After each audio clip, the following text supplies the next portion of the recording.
October 17, 2025. It's a Friday. Just another day.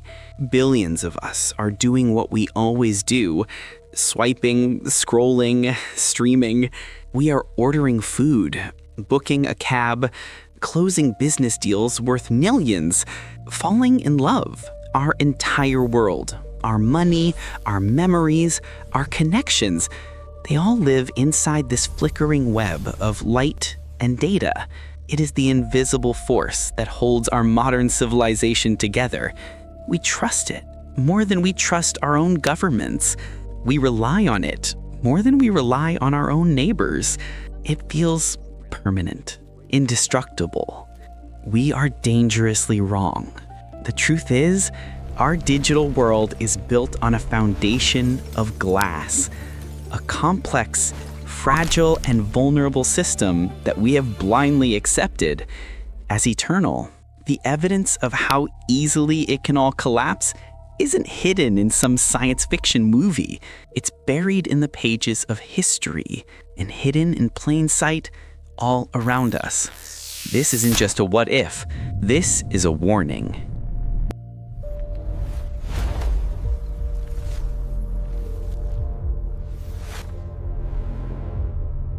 Before we can understand how it all ends, we must first understand what it really is. What is the internet? We imagine it as a cloud, a digital ether that exists everywhere and nowhere at once. This is a comforting illusion. The internet is a physical thing, a sprawling, planetary-scale machine. 99% of all international data, your emails, your video calls, your bank transactions, travels not through the air, but as pulses of light through glass fibers, thinner than a human hair. These are the submarine cables. There are over 500 of these cables, crisscrossing the dark, crushing abyss of our oceans. They are the planet's central nervous system. A single cable can carry over 200 terabits per second, but they are shockingly fragile, often no thicker than a garden hose, lying exposed on the seabed, vulnerable to everything from ship's anchor to a simple earthquake. These cables connect to anonymous buildings on land, known as landing stations. From there, the data flows into the cathedrals of the modern age, data centers.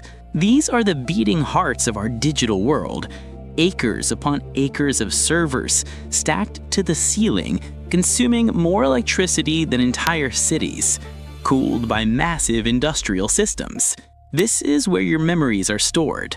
This is where the cloud actually lives. A handful of companies, Amazon, Google, Microsoft, control the vast majority of these digital fortresses. Our entire civilization, our economy, our knowledge, all balanced on a few hundred undersea wires and a few dozen hyper-secure buildings. A physical system. And anything physical can be broken. The cracks in this glass foundation have appeared before. These are the warning shots, the near misses, that history has mostly forgotten. The first warning came not from a computer, but from the sun itself. The year is 1859. The world is connected by a new marvel, the telegraph. On the 1st of September, a British astronomer named Richard Carrington witnesses an intensely bright flash on the surface of the sun. 18 hours later, the Earth is hit by a wave of magnetized plasma, a coronal mass ejection. The storm is so powerful that the northern lights are seen as far south as Cuba.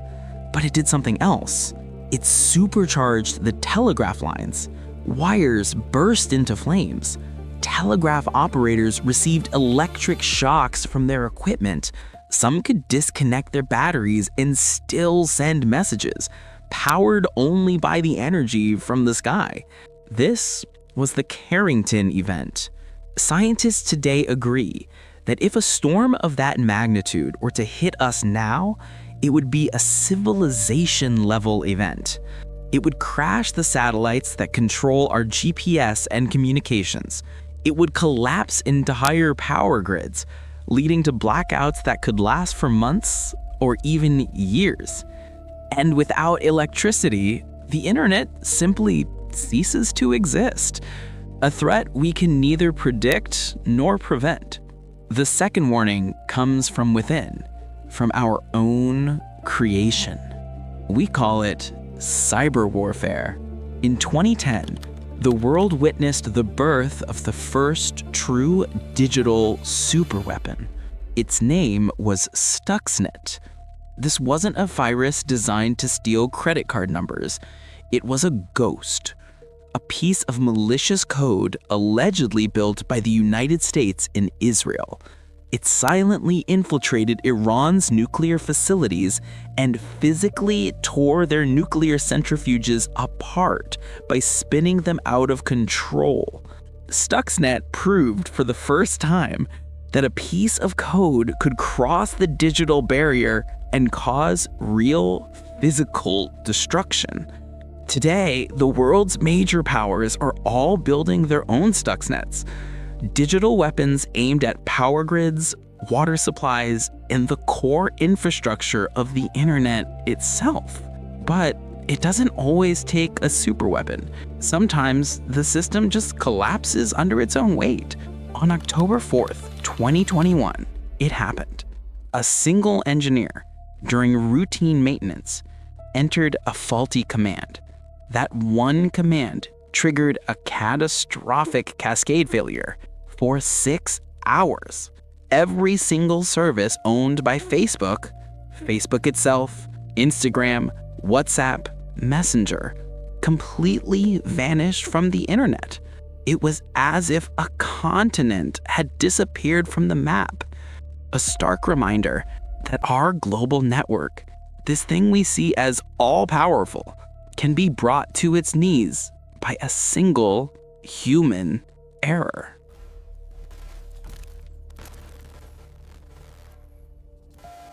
So, what would really happen if one of these threats materialized?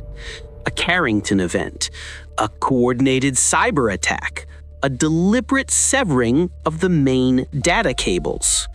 Based on real reports from disaster management experts and government agencies, the first 7 days would unfold with terrifying speed. Day 1. The Great Confusion. It begins with silence. Your phone has no signal. Your Wi-Fi is dead. At first, it's just an annoyance. You restart your router. You curse your service provider. But then, you look outside. Your neighbors are on their front lawns, staring at their dead phones just like you. The silence on the airwaves is matched by a growing chorus of sirens in the distance. The financial markets, which are nothing but data on a server, are the first to die. They don't crash. They simply cease to exist. All digital money, your bank balance, your credit, your investments, frozen and likely gone forever. ATMs become useless bricks. Panic begins. Day 3, the supply chain breakdown. The world runs on just-in-time delivery, a system coordinated entirely by the internet. By day 3, that system is broken. GPS is down. Ports don't know which ships are coming. Trucking companies can't dispatch their drivers. The shelves in supermarkets, emptied by day 1, are not being restocked. Pharmacies are running out of essential medicines.